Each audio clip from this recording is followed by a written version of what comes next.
Welcome to Your Path to Nonprofit Leadership, the weekly podcast that features the very best in career development in the nonprofit sector. I'm your host, Patton McDowell, and committed to bringing you ideas and resources that will build your professional development plan. Thanks for listening. If you want to be a nonprofit leader or maybe more effective in the role you're in now, you're in the right place. I'm glad to bring you these weekly conversations with nonprofit leaders who are on the cutting edge of our sector. And if you would do me a favor, find that share button. Usually it's within the episode graphic.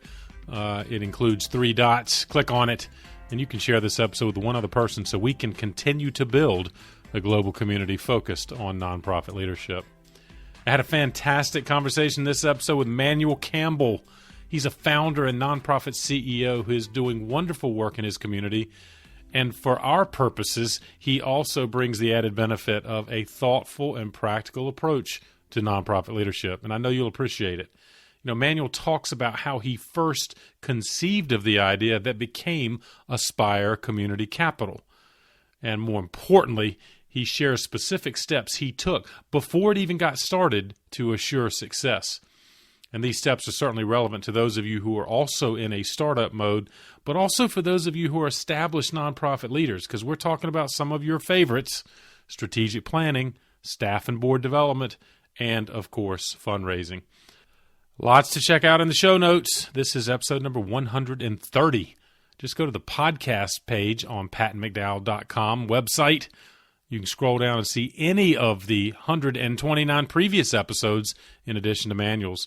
Or you can go to the news page at pattonmcdowell.com and you can see the full web feature, which includes all of the resources Manuel and I discuss, as well as more information on the great work he's doing through Aspire Community Capital. And speaking of resources, while you're on our website, make sure you connect with us. We're on all the social media platforms, including YouTube. Check us out there if that's where you like to consume your podcast content, and get on our email list. You go to the bottom of the homepage and you'll see a free resources link, and that's where you can put in your email address and you won't miss anything, including weekly episodes like this one. You know, also on the bottom of the homepage, there's a button that says simply "Want to chat?" And we'd be happy to schedule a conversation with you to talk about your nonprofit organization or perhaps your journey to nonprofit leadership. We can talk about coaching, training, or a unique mastermind program we have coming up again in the spring of 2022. Without further ado, please enjoy my conversation with Manuel Campbell. Manuel, thank you for joining me on the path. My pleasure. It's a pleasure to be here, Patton, and I'm thankful for the opportunity, and I'm humbled that you would give me this platform to share some insights regarding my experience with Aspire, as well as my experience through life in terms of how I arrived where I am now with leading a nonprofit organization that has the depth and breadth of Aspire Community Capital. You said it beautifully, Manuel. That's exactly why I'm excited about this conversation. Because Aspire is a fascinating organization. You've created a dynamic nonprofit that's really doing great work. And of course, I know our listeners are eager to learn from you in terms of how did you get on this path to nonprofit leadership and what lessons that you might be willing to share. And let's start with that. Manuel, you could have gone in any number of directions professionally. So why'd you choose nonprofit leadership? Well, you know, Patton, both my parents are entrepreneurs. And as I went along my professional journey and you know, kind of navigated the experiences that I was having, one of the things that I knew that I always had a passion for was both giving back to the community, but just as important, having growing up with 2 entrepreneurs, I kind of embraced the entrepreneurship experience and lifestyle. And my professional aspirations kind of guided me along the same path with respect to working in banking and really helping small businesses. And when I started thinking about, you know, as we always say, what do I want to do when I grow up? I thought it was imperative for me to marry both my work experience, my passion for entrepreneurship, as well as meeting a community need that I had observed. And so I thought about, you know, exactly how to do that, did some brainstorming and a lot of research and due diligence, and realized that there was a need that was being unmet in our community related to serving small business owners that had gone through very similar similar experiences as my mother and father had done as they were launching and trying to grow their business. And that's what really laid the foundation for me starting Aspire Community Capital. That's fantastic, and love how you brought kind of your own passion, your family history, and something that you knew well. And I also want to underline, frankly, the research, because I think you and I both know nonprofit enthusiasts maybe jump at an opportunity, but without doing their homework, right? And so clearly you did your homework on this topic, correct? Absolutely. And I think that, as we kind of talk through this conversation, I think it's imperative to always come back to data. Because ultimately, when we think about how are we as nonprofit organizations funded and what are funders really looking for, they're looking for a combination of a narrative that helps meet a social need, but also data to support the need for the services and or programming that you're offering. And I found that to be important as well as significant to our success as an organization, both from a fundraising perspective, but just as importantly as kind of meeting the needs and defining the goals and the aspirations of the organization. I love that you raised that point too, Manuel, because I use that term in some of my coaching. All nonprofit leaders need to have the financial acumen. They may have passion for the program, but you're running a business. And in your case, obviously there's a complexity to the financial model that you're providing those that you serve. In fact, let's start with that, Manuel. What exactly is Aspire Community Capital? And Pat, and I'll definitely lead and certainly address your question because I think it's a combination of understanding the data and understanding the narrative. But what we do at Aspire Community Capital is we provide both training, coaching, as well as access to capital resources for underserved communities. And as I say, that's a big part of what we do. And we have programming that supports that, which is really a three-pronged approach. Where we provide a community business academy, which offers 12 weeks of entrepreneurship training, really around teaching our program participants the essential skills that they need to run successful small businesses. And once those participants complete our community business academy, then they move into our business accelerator services, where they receive one-on-one coaching in addition to access to our masterminding series. And what we've realized is that not only do our participants benefit from our subject matter experts who are our coaches, but we've also instituted a masterminding concept because we realized that just as important as it is for them to learn from our subject matter experts, it's just as important for them to learn from each other. And a lot of times in those masterminding sessions, they have an opportunity to bounce various ideas off of one another and glean insight from their own personal experience and sharing that experience with others. And last but certainly not least is our Access to Capital program, where we provide microfinancing for small businesses that come through our respective programs.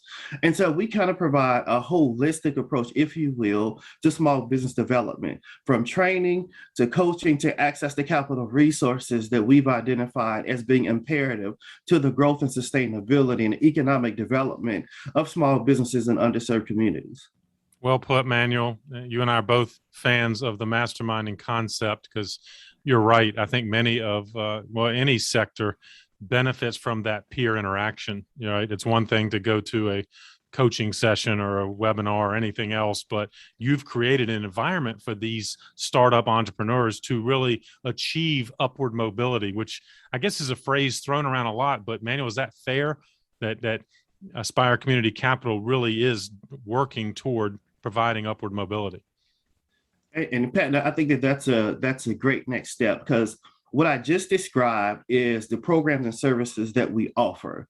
And within that concept is really the vision of what Aspire is really all about. So as I like to share with people, the Community Business Academy, the Business Accelerator Services, and our Access to Capital program, that's what we do on a daily basis. But who we really are is an economic and personal development organization that focuses on providing mobility and wealth creation for underserved communities. So we see entrepreneurship as just a pathway to upward mobility. And it's a tool that we use to kind of focus on and cultivate wealth creation in underserved communities.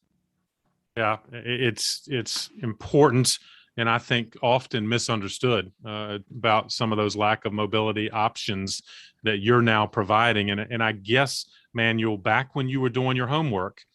Was your expectation that, well, maybe there has to be other programs around that would provide this? Or how did you determine what you knew was a good idea, but how did you Right. decide to start Aspire? Well, one of the things that I think is imperative in the essence, the core of what we do as nonprofit leaders is really relational. So relationships are imperative to not only the delivery of our program, but the due diligence that's necessary to understand what needs are we trying to meet. So a lot of the research on the front end was really about establishing relationships and understanding what was already existing in the marketplace where low to moderate income entrepreneurs were being served.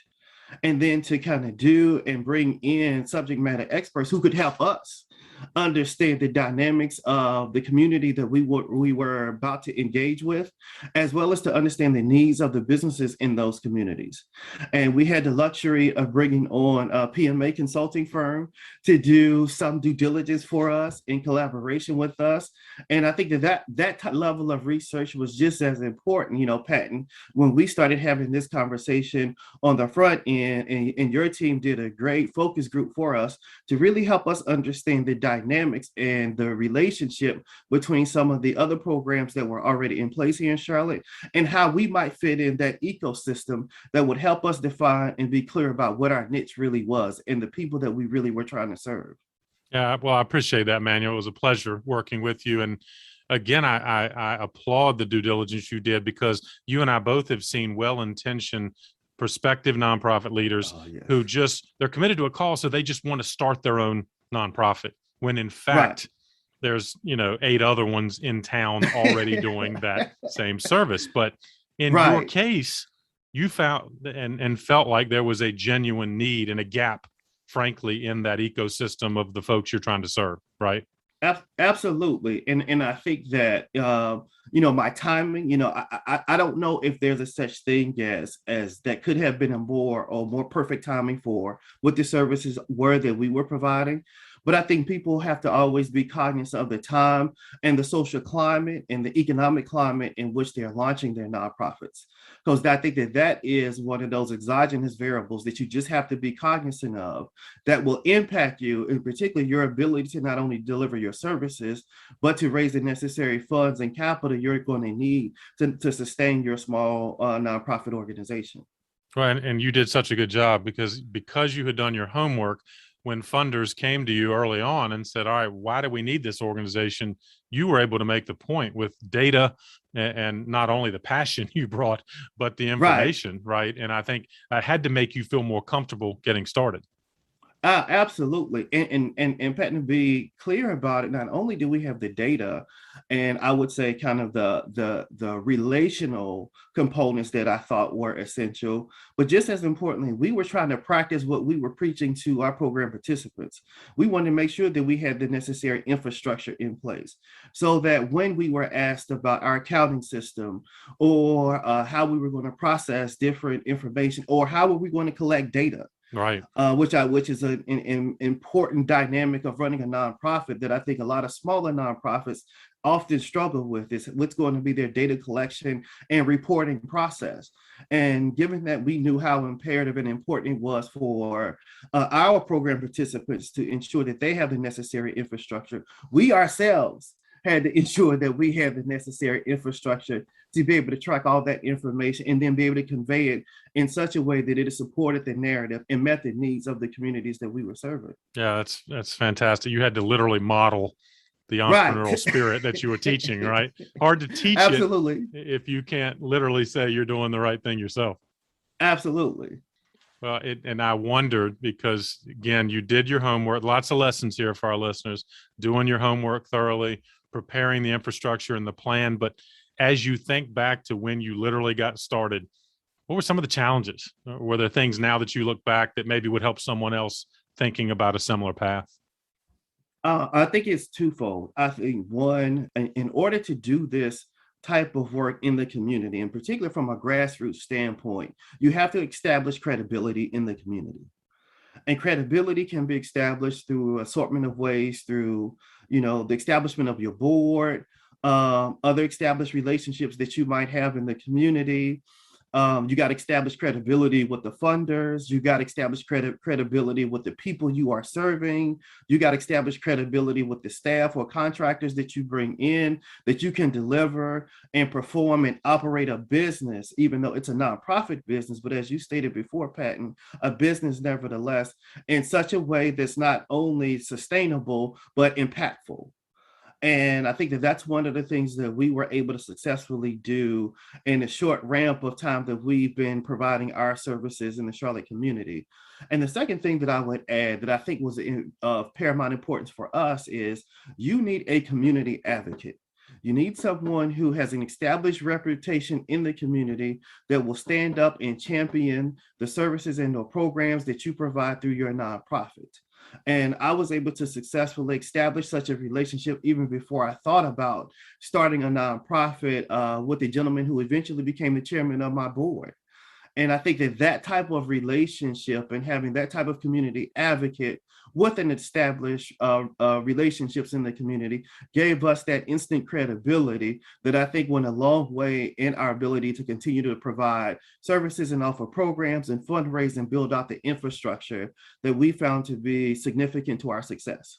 Hey, I remember, Manuel, you were very intentional and quite effective in identifying, I guess, a community leader list. And in fact, yeah, several of them now have become board members and champions for Aspire. Do you recall how you did that? I mean, was it literally just kind of you brainstormed a list of the top 20 kind of community leaders that you just one by one worked your way through?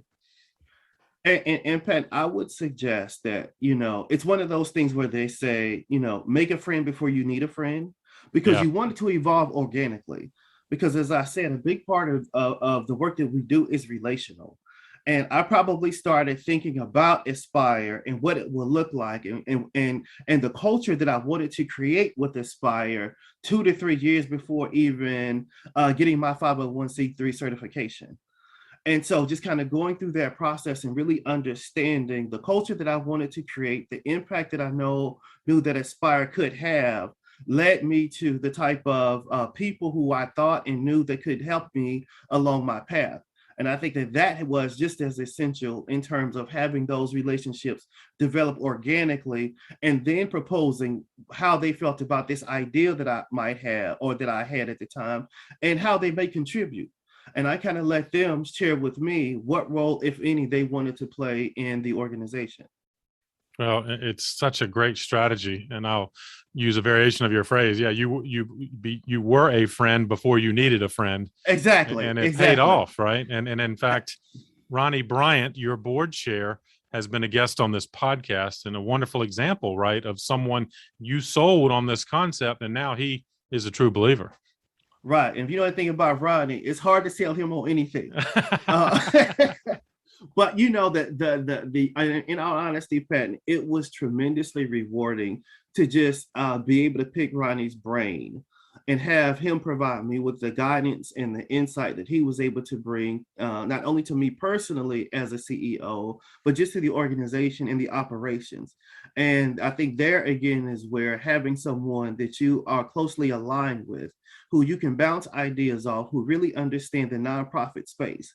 Because what I've realized is that there are a lot of nonprofit leaders who come into the nonprofit space, kind of like me, with very little nonprofit experience. Right. And understanding the dynamics and the nuances between, running a nonprofit organization and working in the for-profit industry is very different.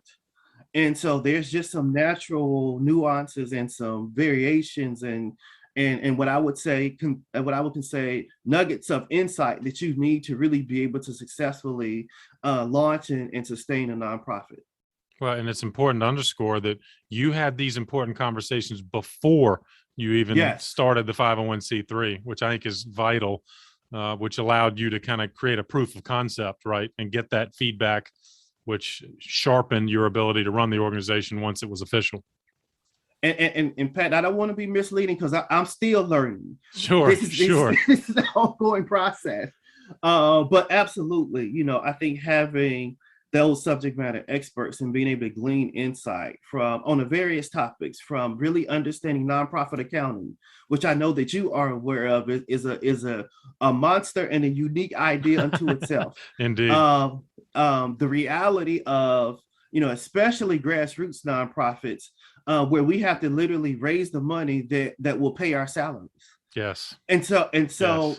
being able to really understand those dynamics and really be able to embrace them and be sure that they're really consistent with who you are and your character, because there is a lot of engagement. As I said before, there's a lot of relationships that have to be cultivated, and there's a lot of trust that people have to have in you and you have to have in other people to really have an impactful organization. Did you find talking to other nonprofit leaders helped at that stage, or did you have such a unique kind of design and organization that you really had to kind of figure that out on your own?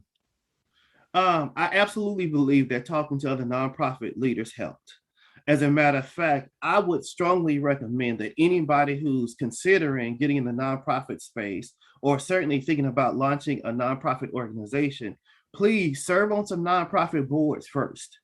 Really try to get as much of an understanding of how a nonprofit operates from as a board member's perspective, because certainly someone who's launching a nonprofit, you have to understand how your quote unquote bosses think and what expectations they have of you. And again, from anything from the basic understanding of Robert's Rules of Order. I had to go back and read. I had saw the book and looked at it a couple of times, Patton. Never but had to I pay had to go attention. back. I never had to pay attention. What's emotion again, and how do I make Right. this, and what have you. But I think it's those type of things that are important, and you don't really think about when you're launching a nonprofit, that I had to go back and really learn and really become a part of how I operate. It's great advice. And you and I both have nonprofit leader friends who wrestle with their board, challenged one way or another. And I think your advice is spot on. Have you served as a board member? Clearly, Right. there's an organization that you volunteer for now that probably could use a board member. And so, Manuel, it sounds like you were very intentional about serving in that role, which now helps you better deal with your board. It helps me not only better deal, but better understand my board, to better prepare for my board. And one of the things that I've realized in terms of doing, now move as a nonprofit CEO, really understanding the relationship between my role and the board's role, and the governance that the board provides, and the role of me and the staff in supporting the vision of not only mine, but also the board's vision, and making sure that we can execute. And one of the things that I'll say, and I know I'm certain Ronnie kind of spoke about this in his discussion with you, is that the main reason why CEOs and executive directors are not as successful as they possibly could be is not always due to their programming or services they provide, but typically it's a reflection of a lack of relationship and understanding of the board of directors. Yes. And I guess you have been very intentional in cultivating that. And we'll talk about that as a key, I guess, to nonprofit leadership. But I take it you mean it's not just managing the meetings, but you're intentional about relationships with each individual board member.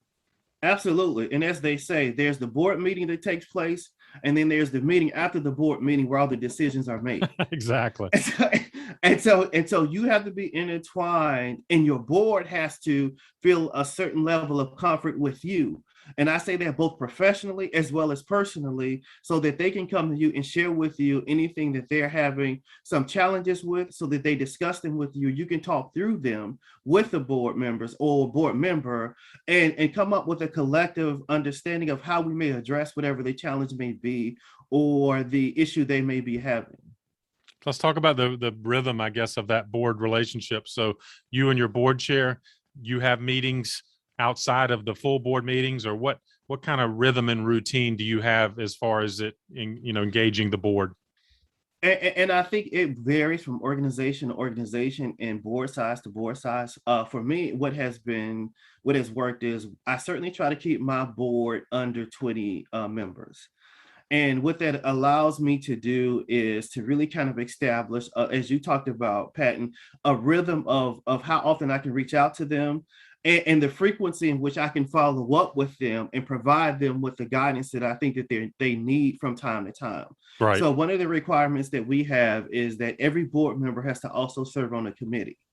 And it's in the committee environments, which are a lot smaller groups, where I have the opportunity to engage with them on a more personal level and get to know them more personally, even though simultaneously we're taking care of, organizational business, but it just allows for more of a one-on-one engagement and relationship cultivation and development than when we are in a much larger groups. And found that to be very helpful. And I would even encourage anyone in this space to, get a routine in terms of meeting with your board members outside of work, be it Yes. for breakfast or for lunch or after work or what have you, because again, you want that personal relationship, which I found to be just as important as having them on the team and in the board meetings. Such good advice. And I agree with you. I think the best practice organizations and boards have that interaction outside of the meetings. If you and your board only engage at that regular meeting, Yes. you're missing out, right? The full value of their contribution. And I found that having my board be actively engaged in our programming, and for me, I'm blessed to have programming that does allow for board engagement. I know Yeah. some nonprofit organizations just doesn't work that way, but the type of offering that we have, our board members can come and participate in some of our coaching sessions and our masterminding, as well as our community business academy modules. So having them come into the environment and really understand intimately the services that we provide and get to see and engage with our program participants, I think goes a long way in them feeling a part of the organization beyond just being a board member.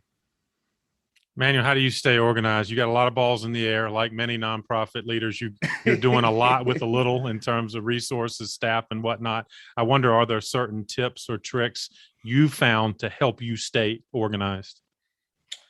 I would say, one of the things that was advised that I was advised of very early in the process is to really understand and do an assessment of myself and really identify what are the things that I do well and what are the things that I probably could improve on and what are the things that I probably just need to outsource and bring in other people to assist me with. Yep.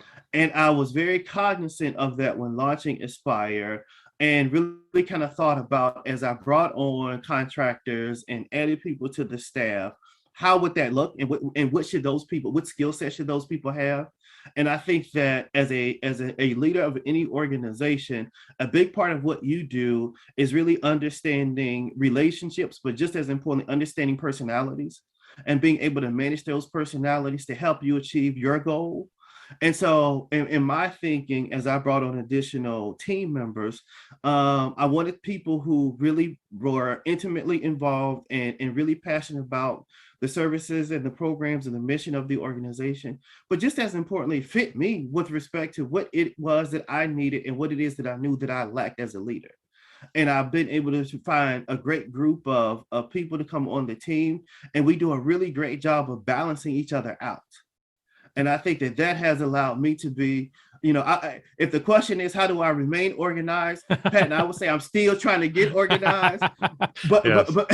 but I do have a great group of people who work with me to stay as organized as we can at this point, given the growth as well as and I say growth not only in programming, but the build out of our staff and our team.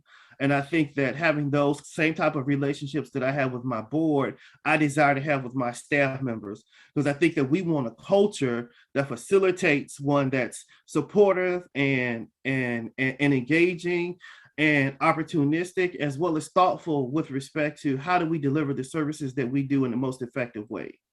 Well, clearly, having met several of your team members, you have done exactly that. And I applaud the self-awareness, because I think there is sometimes almost a martyrdom that nonprofit leaders take on. In other words, I have to do everything.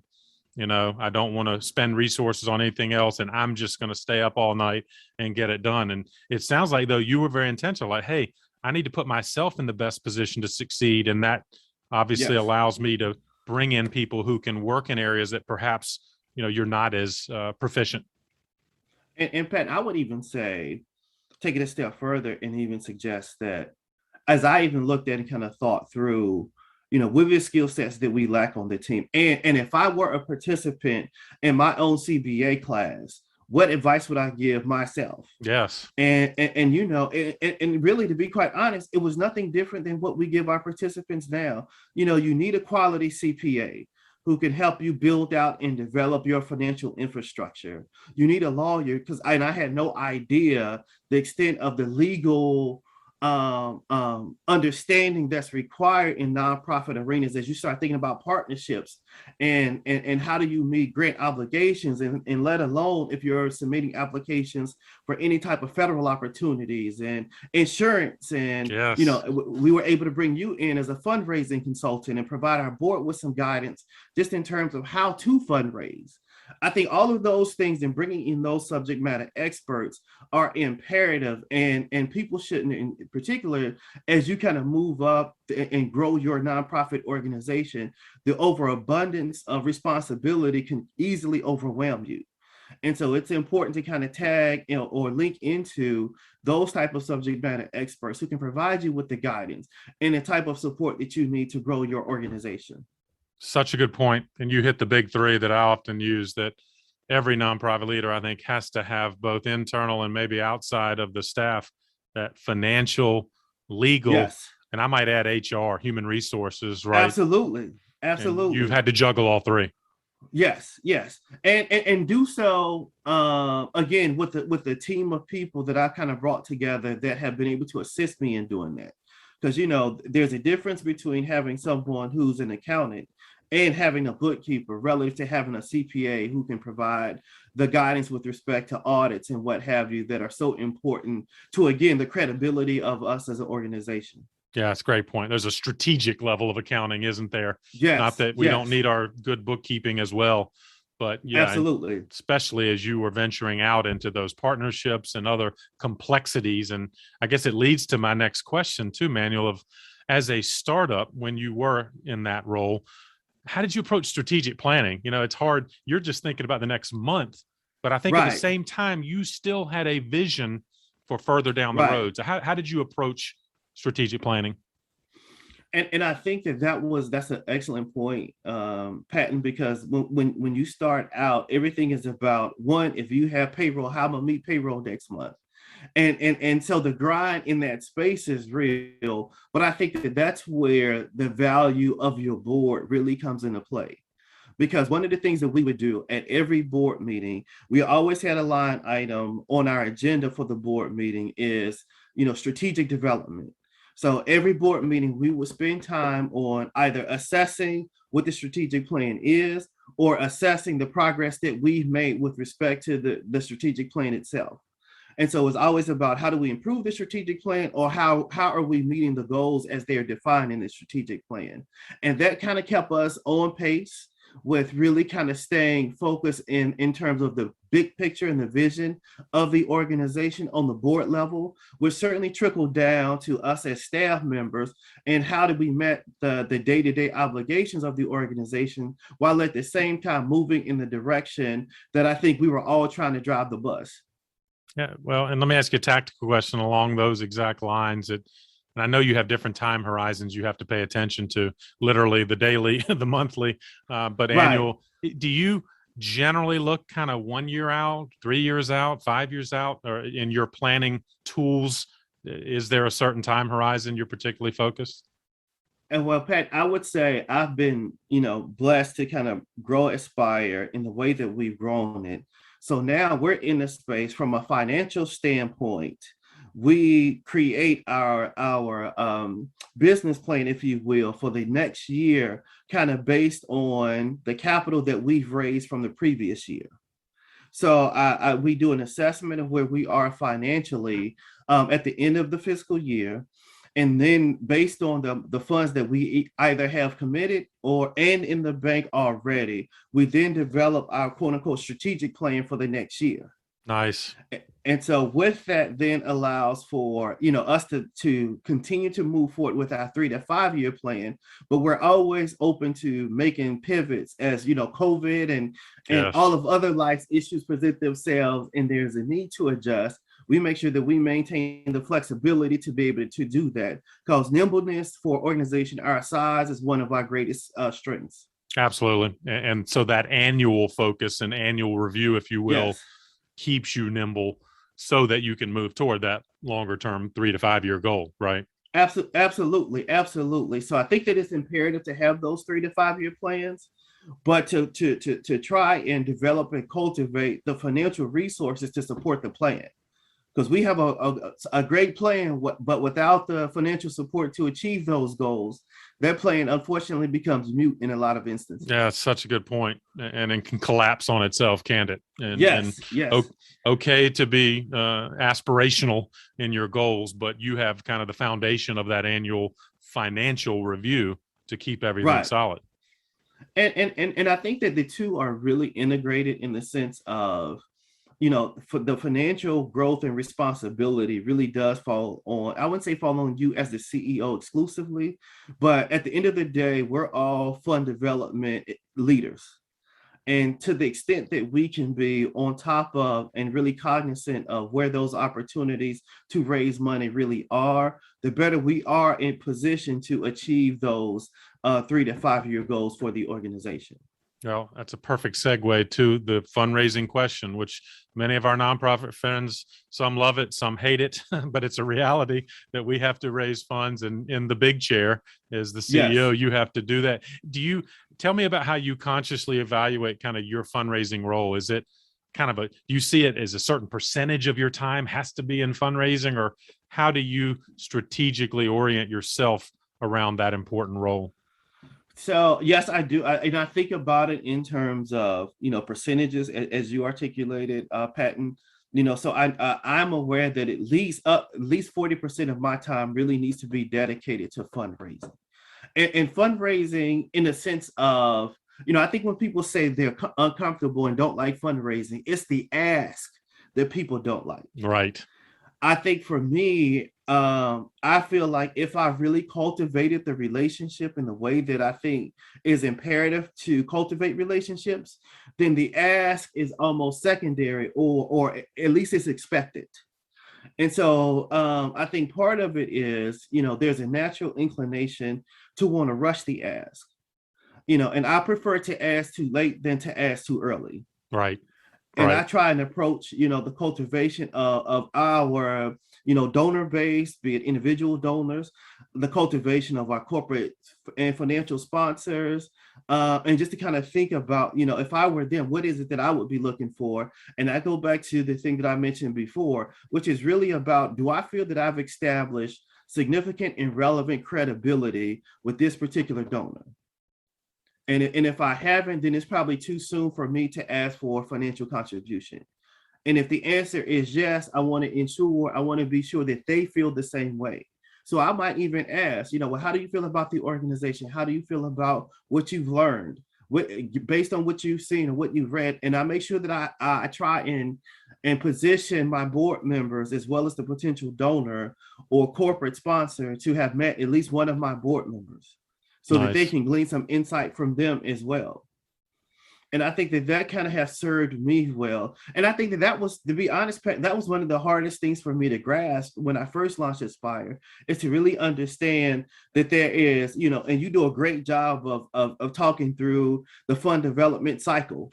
But going from an understanding the fund that fundraising cycle, that is probably really a year or two away from the time you meet someone before you receive funding from someone. That's such a good point. It's that challenge of, how do I meet my day-to-day responsibilities from a financial standpoint in running the organization, while at the same time building this pipeline of resources that I know I'm going to need, that will take a year or two before we reap any of the benefits. That's, again, a great point. And it's hard not to be impatient, right? As a startup in particular, you need the money.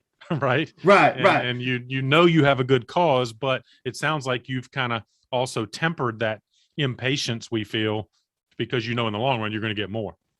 Right, right. And Pat, and I will say I have been impatient and people quite a few times. But to your point, yeah, it has served me well in terms of being able to, because not only do people feel like again that they belong or are connected to you and the organization, but you want, as I like to say, I want co-conspirers. I want people to not only buy in and to give, but their financial resources, but I need your time. And I need you to feel comfortable enough to opening up your Rolodex to say, you know what, I give to this organization. Emmanuel, you know what, I have 2 or 3 other friends that I think would be just as interested. Because to me, that's really the critical piece of the relationship is not only are you willing to give, but you're also willing to suggest to your friends or recommend to your friends that they should also give, given the impact of the work that they know that we are having. That's a great criteria to keep in mind. And I think you've embodied that in your board recruitment because you have Yes. indeed found people, right, that not only support you, but are comfortable ambassadors to help you spread the Absolutely. word even more. Absolutely, absolutely. I couldn't have said it better, Pat. And having those community ambassadors is critical to your success as a nonprofit leader.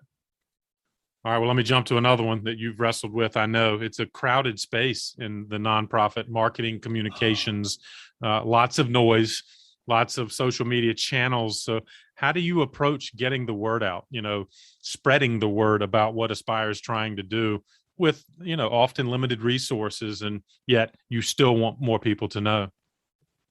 If there was one nugget that I could leave to this audience, I would certainly want to convey that one of the shortcomings of nonprofit organizations is that we don't market well. We don't tell our stories enough. Yep. And I know social media to a certain extent has changed that, but I think that it is impaired. I know a lot of great nonprofit organizations doing amazing work. Nobody knows about it. Right. And so one of the things that we did, and kind of going back to how we built out our staff is, I certainly wanted to bring in a marketing person to assist us and direct us in terms of a marketing strategy. Having a marketing plan is great, but I knew I wanted this organization to have a marketing strategy and to really understand our target market, who were we trying to reach and how are we going to reach them? And really kind of thinking through that process. And I think more nonprofits need to really focus on their marketing because they're already doing great work. And I think if more people knew about the great work that they were doing, the funding would come, the participants would be aware, and the community at large would garner community support through the process. And so we've been intentional really around how do we market our services? How do we share our success stories? How do we even talk about the things that are not going as well? And I think our focus on those dynamics with respect to our marketing strategy has served us well and has been a big part of why we have kind of been able to grow at the rate that we've been able to grow. Such a good point, Manuel, and advice for our listeners that maybe put marketing communications to the side, as a back burner, Yes. nice to have idea. And you're saying you should literally lead with it for everything Absolutely. else. Right, because if people don't know you exist, people can't find you, nor can people give to your mission and vision. And so we find it imperative, and a lot of people will come to us and say, "Oh, I saw you in a commercial," or "Manuel, I heard about Aspire," and I even get, "Oh, so you're the guys with the A," because Aspire, we have this A as our logo. Right. I've seen that logo, and it's just that that insight that people have or what people have garnered from seeing you or hearing about you either from someone else or through social media channels that really kind of lead to further conversations. Because what our social as well as our marketing strategy does, it kind of plants the seed. And once the seed is planted, then it allows me to have a much easier conversation as we transition from what you perceive Aspire to be to what it actually is. Because that's usually the question. I heard about Aspire. Now, what do y'all do? And then that's when I know that there is at least an interest. Well, and I can't wait. Of course, the show notes of this episode will lift up your website and many of the wonderful kind of social media tools you're using to help tell your story, which I know will benefit listeners who need to be thinking about exactly that. Manuel, tons of advice here, but I want to ask one more because you've been such a good example of a lifelong learner. And I wonder, how do you take care of yourself? How do you keep learning? Because you and I both have friends that frankly feel like they're burning out. And so what do you do to keep from burning out and maintain the energy you still bring to Aspire? I think that it's important for anyone to just have an avenue to decompress. And one of my strategies of decompressing is yoga, and I picked up cycling during COVID. So Pat, I'm certainly a very novice cyclist, and I'm gonna emphasize very.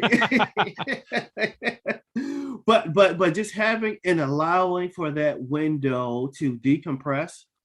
And it's so easily because we're so passionate about the work that we do, to live it, to breathe it, to eat it, to be so integrated into your life that all of your friends are very aware of what you do, and all you want to do is talk about it and what have you. But it's a good time, it's a good practice to really take some time to decompress and let it go, and maybe go for a hike in the woods, and it gives me an opportunity to brainstorm. Yeah. And I'll tell you another part that I've added, and I actually got this from a recommendation, or as a result of a recommendation from another nonprofit leader. And he said, man, you take a walk at least 3 times a week.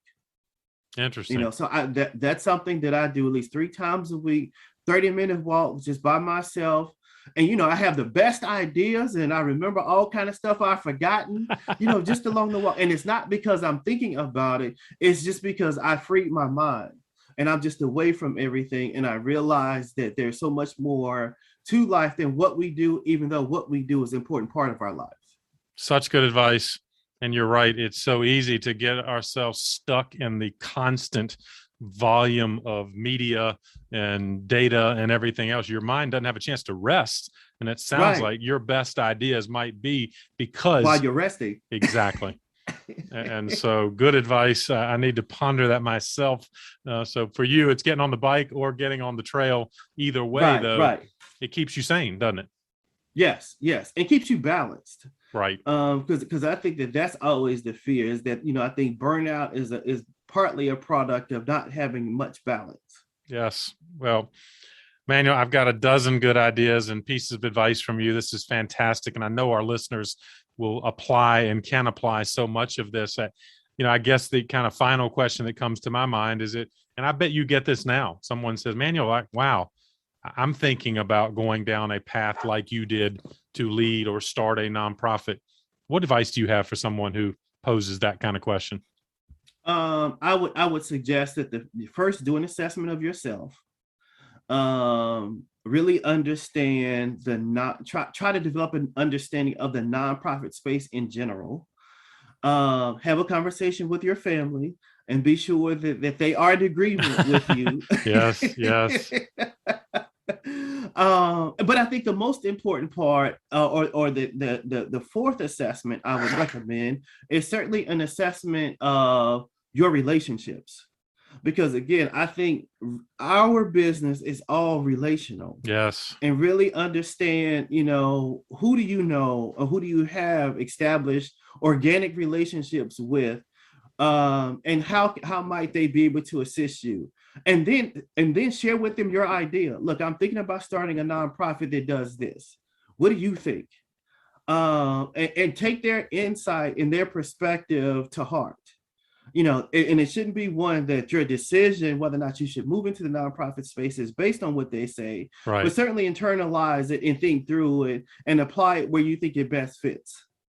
And I think really having that clarity around your relationships, what you want to do, and an understanding of your personal dynamics as well as your family dynamics are all part of that decision-making process that one should go through as they consider moving into the nonprofit arena. It's fantastic advice, Manuel. I applaud your self-awareness and your self-assessment idea. But the nuance there you add is it is a family commitment, isn't it? So yes, everybody needs to be involved before you race off to your quote good idea. If the family and friends, absolutely, especially if you're just starting one. Because again, the lead time between you garnering funding to support your nonprofit might be up to 6 to 12 months away. That's going to be stressful, perhaps, Yes. for everybody Yes. in the family. So, well, great advice, Manuel. Again, throughout this conversation, as you know, I ask each of my guests to consider a book recommendation. Has there been a book that's been meaningful to you or you might recommend to others on this nonprofit path? Absolutely. And I will reiterate, and I know, Patton, don't tell him this, but the one book that has really served me well, and as you spoke of earlier, you had Ronnie Bryant as a guest, but Right. his book is phenomenal. Driving from the Backseat: Tips for Surviving as a Nonprofit CEO. And of course, he's preached that the gospel, like he talks about it like it's the gospel, but Right. he shared, and we've talked about a lot of different chapters in the book, and it really helped me in understanding specifically that relationship between me as a CEO and my board of directors, and how to really cultivate and build those relationships in such a way that is mutually beneficial, and one that where it's symbiotic, where they understand the needs of the organization, as well as I understand their needs from a governance standpoint, and being sure that that constant line of communication remains open and productive for both parties. Wonderfully put. Delighted to lift up both Ronnie's book and his episode. So for the show notes of this episode, I will encourage our listeners to check out exactly what you and I are talking about. Now, we don't want Ronnie to get too big of a head around this, do we? But if he can get bigger, but but you are right, Manuel. He has written a wonderful and practical book to guide nonprofit leaders. So I'm delighted to lift it up as part of your episode. And again, delighted to lift up the great work you're doing. In fact, Manuel, where can people find out more about you and the great things you're doing through Aspire Community Capital? Absolutely. And people can join us, as I'd like to say, join the Aspire family by visiting our website at aspirecommunitycapital.org, or they can visit us on Instagram, LinkedIn, or Facebook by following at Aspire Community Capital. Wonderful. Manuel, thank you so much for joining me on the path. All right. It's a pleasure to be here, Pat. This has been a pleasure and an honor. Well, I hope you enjoyed this conversation with Manuel as much as I did and came away with some practical ideas that can guide your professional journey as a nonprofit leader or perhaps enhance your organization's current strategy. Don't forget to check out the show notes. This is episode number 130. They're available on our website, pattonmcdowell.com, where you can find out more about Manuel. You can find out more about Aspire Community Capital and the great work it's doing in the Charlotte community. As always, thanks for sharing this episode with someone else on the path. If you haven't already, you can subscribe to this podcast. Just go to the podcast page, the new and improved podcast page at pattonmcdowell.com, and you'll see the follow button. That's what they call it now. It's the follow button, which translates to subscribe. And you can link to any of the primary podcast platforms that is your preference. Don't miss out on any of our weekly episodes. They come out every Thursday, as well as bonus features we're producing each month. You know what? If you like this episode, make sure you click on the episodes button at the top of the podcast page, and you can scroll through thumbnails of all of our previous episodes, including Manuel's, number 130, and the one he referenced, Ronnie Bryant, episode number 23. Another good one that you may want to check out. Thanks as always for what you're doing in the nonprofit sector, especially right now, and keep up the good work for causes that are most meaningful to you. I'll keep bringing you content that can help you do it even better. Have a great week, and I'll see you next time on the path.